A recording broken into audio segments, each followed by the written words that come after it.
अस्सलाम वालेकुम प्यारे दोस्तों, क्या हाल चाल है आप सबकी। उम्मीद करता हूँ कि खैर वाक़ई से होंगे। दोस्तों, आप देखते हैं राहुल इलेक्ट्रिकल यूट्यूब चैनल। आज की वीडियो में हम बात करेंगे यूपीएस के मतलब कि यूपीएस की वर्किंग का क्या तरीकाकार है और इसकी वायरिंग हम कैसे करते हैं। यहाँ पर मेरे पास यूपीएस भी रखा हुआ है। यूपीएस की फुल फॉर्म भी आपको बता देता हूँ। दोस्तों, यूपीएस की फुल फॉर्म होती है अनइंटरप्टेबल पावर सप्लाई। यानी कि यू से मुराद अनइंटरप्टेबल और पी और एस से मुराद पावर सप्लाई। हंगामी सूरत में या फिर इमरजेंसी सूरत में भी हम कह सकते हैं, जैसे वापड़ा हो जाती है तो हम इससे बैकअप लेते हैं, तो इसलिए अनइंटरप्टेबल पावर सप्लाई से फुल फॉर्म है इसकी। तो आगे चलते हैं यहाँ से दोस्तों, ये आपको मैं बता देता हूँ कि इससे हम बैकअप कैसे लेते हैं। ये इसकी आप देख रहे हैं तीन इंडिकेशन यहाँ पर नजर आ रही होंगी आपको। ये बैकअप की है, ये ओवरलोड की है और ये नॉर्मल की है। जब हम इसकी वापडा ऑन करते हैं, यानी कि जो इनपुट सप्लाई होती है इसकी, वो हम जैसे ही इसकी ऑन करते हैं तो ये नॉर्मल पर रहता है। इंडिकेशन नॉर्मल वाली ऑन रहती है। और जब वापडा ऑफ हो जाती है तो ये ऑटोमेटिकली लोड को बैकअप पे शिफ्ट कर देता है। बैकअप वाली इंडिकेशन ऑन हो जाएगी, वो भी आपको मैं आगे चेक करवाऊंगा। तो इस सूरत में इसकी वापड़ा ऑन हो गई, फिर से अगर जैसे वापड़ा ऑफ हो गई है और वापस आ जाती है तो नॉर्मल वाली इंडिकेशन हो जाएगी, यानी कि लोड को ये नॉर्मल वापड़ा के थ्रू आगे ट्रांसफर करेगा। वापड़ा ऑन होने पर बैक पर शिफ्ट कर देगा ऑटोमेटिकली। इसके अंदर सर्किट लगा होता है। तो यूपीएस होते हैं, उनका यही काम होता है कि जो इनके अंदर ऑटोमेटिक सर्किट लगाया गया होता है, उनकी वर्किंग का तरीकाकार यही है कि जैसे ही वापड़ा ऑफ हो ऑटोमेटिकली ये लोड को बैकअप पे शिफ्ट कर दे, और जैसे ही वापड़ा वापस आ जाए तो लोड को वापड़ा पे शिफ्ट कर दे। जो लोड हमने इसे चलाना होता है आगे, ये जैसे घरेलू जो बोर्ड वगैरह होते हैं, इनमें फैन वगैरह और सॉकेट वगैरह लगी होती है, ज़्यादातर हमारे इस्तेमाल में यही चीज़ें आती हैं। तो ये चीज़ें हम इसके बैकअप से यूज़ में लेते हैं। फ़र्ज़ करें हम एक सॉकेट ही फ़र्ज़ कर लें, एक सॉकेट हम इससे इस्तेमाल करना चाहते हैं, तो हम क्या करेंगे, आपको भी चेक करवा देता हूँ मैं।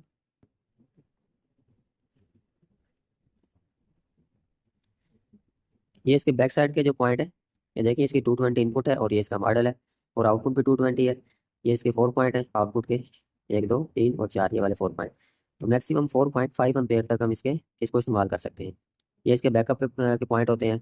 अब बाज़ इलेक्ट्रिशियन और टेक्नीशियन क्या करते हैं कि इसके आउटपुट से सिर्फ फेज़ वायर लेते हैं और घर का जो बोर्ड वगैरह होता है उसमें लगा देते हैं जाकर, और जो न्यूट्रल होती है वो वापड़ा का इस्तेमाल कर लेते हैं। चलने का तो कोई मसला नहीं है, ये तरीका कार भी चल जाता है कि फेज़ वायर अपने यहाँ से ली और न्यूट्रल वापड़ा का इस्तेमाल करते हैं। लेकिन ज़्यादा बेहतर तरीका कार यही है कि आप न्यूट्रल और यानी कि फेज़ दोनों इसकी आउटपुट से इस्तेमाल करें। जब यूपीएस के आउटपुट पर 2 पॉइंट बने हुए हैं तो उनका मकसद क्या है, यही मकसद है कि आप यहीं से दोनों पॉइंट इस्तेमाल करें, इसकी बैकअप से दोनों पॉइंट इस्तेमाल करें। फर्ज करें हम एक सॉकेट यहाँ से इस्तेमाल करना चाहते हैं इसकी आउटपुट से, तो हम सॉकेट को जो न्यूट्रल देंगे वो भी यहीं से देंगे, और इसको जो फेज देंगे वो भी इसके आउटपुट से देंगे। फर्ज करें ये हम इसको फेज दे रहे हैं, ये वाली वायर हम फेज पे लगा देंगे इसकी, ये वाली फेज पे लगा देंगे, ये फेज आ जाएगा। तो इस बटन को हम जैसे हम करेंगे यहाँ पर फेज आ जाएगा, और न्यूट्रल भी हमें यूपीएस से मिलती है। और अगर हम यहाँ फैन वगैरह चलाना चाहते हैं, फर्ज करें ये वायर जो है फेज वायर, ये फैन के लिए हम इस्तेमाल कर रहे हैं, इसकी यहाँ से आउटपुट से निकलकर फैन को चली जाएगी, और जो न्यूट्रल होगी वो भी हम यहीं से देंगे फैन को, ठीक है। ये फेज चला जाएगा यहाँ से, और ये न्यूट्रल लग जैसे हम यहाँ पर 2 वायर लगा देते हैं, तो न्यूट्रल भी यहीं से हम फैन को देंगे। अपना जो घरेलू फैन होगा उसको न्यूट्रल भी अलग से यहीं से देंगे। पापड़ा वाले न्यूट्रल हम साइड पे कर देंगे या कट ऑफ कर देंगे। अगर आप 2 फैन चलाना चाहते हैं तो दोनों फैन की न्यूट्रल हम अलग से करके देंगे यहाँ पर। ये नहीं करना हमने कि न्यूट्रल वापड़ा की कॉमन कर दी और फेज वायर यहाँ से इस्तेमाल कर लें, तो इससे किसी न किसी किस्म का किसी मौके पर नुकसान होने का खतरा होता है। तो ज़्यादा बेहतर तरीकाकार ये होता है कि न्यूट्रल और फेज आप यूपीएस की बैकअप से जो हम ले रहे हैं 220 वोल्ट, वही वाले फेज और वही वाले न्यूट्रल हम इस्तेमाल करें। तो अभी आपको यहाँ पर मैं इसको ऑन ऑफ करके चेक करवा देता हूँ। तो अभी हम करते हैं क्या है कि जैसे ही हम इसको ऑन करेंगे तो आप देखेंगे कि ये बैकअप पर आ जाएगा, क्योंकि इसकी वापडा की इनपुट की सप्लाई अभी ऑफ है। ये देखिए जैसे हम इसको ऑन करके छोड़ देंगे तो इसकी बैकअप वाली इंडिकेशन ऑन हो जाती है, और जैसे हम इसकी वापडा की इनपुट लगाते हैं तो आप देखेंगे कि नॉर्मल वाली इंडिकेशन ऑन हो जाएगी, और ये लोड को नॉर्मल पर शिफ्ट कर देगा और बैटरी चार्ज होना शुरू हो जाएगी। ये मैंने इसकी सप्लाई लगा दी है, देखिए जैसी सप्लाई मैंने इसकी ऑन की तो ये नॉर्मल पर शिफ्ट हो गया ऑटोमेटिकली। तो अभी इसका मतलब ये है कि इसने वापडा से जो सप्लाई इनपुट इसको मिली है उससे इसने आउटपुट पर भी लोड शिफ्ट कर दिया है, और बैटरी को भी चार्ज करना शुरू कर दिया है।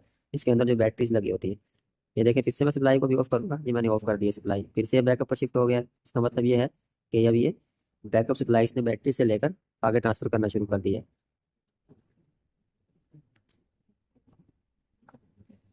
तो चलिए दोस्तों, मैं आपको अभी चेक करवाता हूँ कि इसकी मैंने आपको चेक करवाया कि मेरे पास बोर्ड रखा हुआ है। यहाँ पर ही मेरे पास एक बोर्ड है। तो हम फर्ज करते हैं कि हम इससे कोई भी एक चीज़ यहाँ से चला के चेक कर लेंगे। तो न्यूट्रल इसकी 2 साख्तों पर कॉमन की गई है यहाँ पर, बैकअप मैंने आपको चेक करवाया, और फेज भी यहाँ पर तीनों बटन जो ऑन ऑफ बटन है इनके नीचे की साइड पर काउंट किया गया। ठीक है, तो यहाँ पर आप देखें कि जैसे ही मैं इसकी इनपुट सप्लाई पर आउटपुट सप्लाई पर फेज और न्यूट्रल लगा देता हूँ, ये देखें मैं यहाँ पर लगा दिया। ठीक है, तो अभी हम क्या करेंगे, यहाँ से कोई भी एक, मेरे पास ये एक बल्ब है 60 वाट का एक, ये बल्ब है, ये मैं चला कर नॉर्मल वाली इंडिकेशन ऑन है। नॉर्मल से मुराद आप ये भी कह सकते हैं कि ये वापड़ा पर अभी डायरेक्ट वापड़ा पर चल रहा है सारा, यानी कि लोड भी आप कह सकते हैं वापड़ा पर चल रहा है और यूपीएस की बैटरीज भी वापड़ा पर चार्ज हो रही है। यहाँ पर नॉर्मल वाली इंडिकेशन ऑन है और ये मैंने लैंप को भी ऑन किया हुआ है। ये हमारा लोड भी डायरेक्ट वापड़ा पर इसके थ्रू चल रहा है। तो भी मैं इसकी जैसे सप्लाई ऑफ करूँगा तो आप देखेंगे ये बैक पर आ जाएगा और ये हमारा लैंप भी है ये भी ऑन ही रहेगा।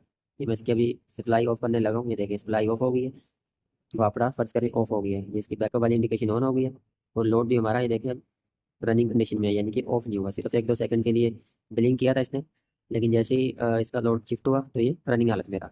फिर से एक बार आपको मैं सप्लाई वापड़ा की लगाकर चेक करवाता हूँ।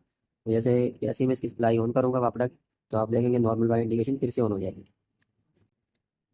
तो ये देखिए मैंने सप्लाई ऑन की है इसकी, नॉर्मल पर आ गई है और लोड हमारा वापड़ा पर ही शिफ्ट हो गया। उम्मीद करता हूँ दोस्तों की वीडियो आपको समझ आ गई होगी कि इसकी वायरिंग किस तरीके से करनी है। मज़ीद ऐसी इन्फॉर्मेटिव वीडियो के लिए चैनल सब्सक्राइब कर लें और घंटी के बटन को दबा लें ताकि कोई भी नई आने वाली वीडियो पर वक्त आप तक पहुँचती रहे। मिलते हैं किसी नेक्स्ट वीडियो में, तब तक के लिए अल्लाह के पास।